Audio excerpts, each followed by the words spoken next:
Terima kasih Anda masih bersama kami, pemirsa. Anas Urbaningrum, terdakwa kasus gratifikasi proyek Hambalang, kembali menjalani sidang hari ini.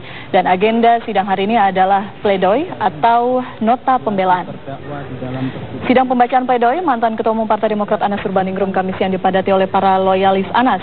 Dalam sidang, Anas membacakan sendiri pledoi atau nota pembelaannya. Pembelaan Anas ini menanggapi tuntutan jaksa penuntut umum pada persidangan lalu yang menilai Anas bersalah melakukan korupsi dan pencucian uang terkait proyek Hambalang. Sebelumnya jaksa menuntut Anas Urbaningrum dengan tuntutan 15 tahun penjara dengan denda 500 juta rupiah, subsidiar 5 bulan kurungan. Anas juga dituntut membayar uang pengganti sebesar 94 miliar rupiah dan 5.261.070 dolar Amerika.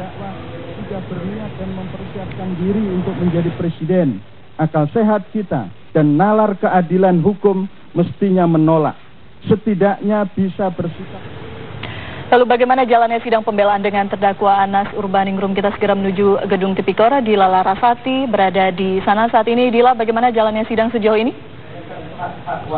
Ya, Vira dan juga pemirsa, ini masih berlangsung sidang dengan terdakwa Anas Urbaningrum untuk kasus dugaan korupsi proyek Hambalang, di mana masih dibacakan nota pembelaan atau pledoi oleh Anas sendiri sebanyak 80 halaman. Di mana tadi di awal-awal pembacaan nota pembelaan, Anas mengucapkan terima kasih kepada seluruh pihak yang berkaitan dengan kasusnya, termasuk juga kepada hakim, jaksa, tim pengacara ataupun rekan-rekan media yang selama ini memberitakan, baik dengan pemberitaan objektif ataupun juga dengan pemberitaan negatif.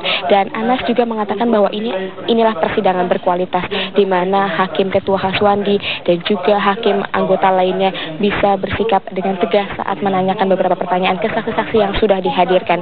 Kemudian yang menjadi pembelaan bagi Anas secara pribadi, Anas merasa menjadi korban opini yang sengaja diciptakan dan dibangun seolah Anas melakukan tindak pidana korupsi. Ini berkaitan dengan gratifikasi yang didakwakan kepada Anas, di mana Anas didakwa menerima sebuah mobil Toyota Harrier bernomor polisi B15AUD senilai 670 juta rupiah, di mana menurut jaksa KPK ini tetap dikatakan gratifikasi karena seluruh proses penerimaan mobil sampai surat menyuratnya baru selesai pada bulan November 2009, di mana setelah Anas dilantik menjadi anggota Dewan Perwakilan Rakyat pada Oktober 2009. Sementara yang menjadi klaim dari pribadi Anas sendiri bahwa ia menerima mobil ini pada 12 September 2009, artinya sebelum menjadi anggota DPR.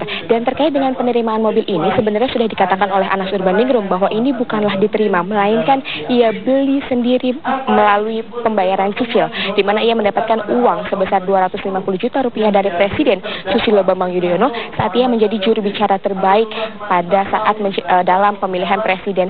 200 jutanya ia belikan mobil sebagai uang muka, kemudian sisanya ia cicil secara pribadi. Lalu Anas pun dalam pembelaan ataupun nota pledoi hari ini menampik dikatakan melakukan obstruction for justice, di mana pemirsa, obstruction for justice ini adalah sikap untuk mengarahkan kesaksian para saksi yang dihadirkan. Anas menampik dikatakan mengarahkan kesaksian para saksi karena Anas mengatakan bahwa bukankah saksi-saksi yang dihadirkan ini dipanggilnya oleh jaksa KPK, bukannya dari pihak Anas ataupun juga tim pengacara.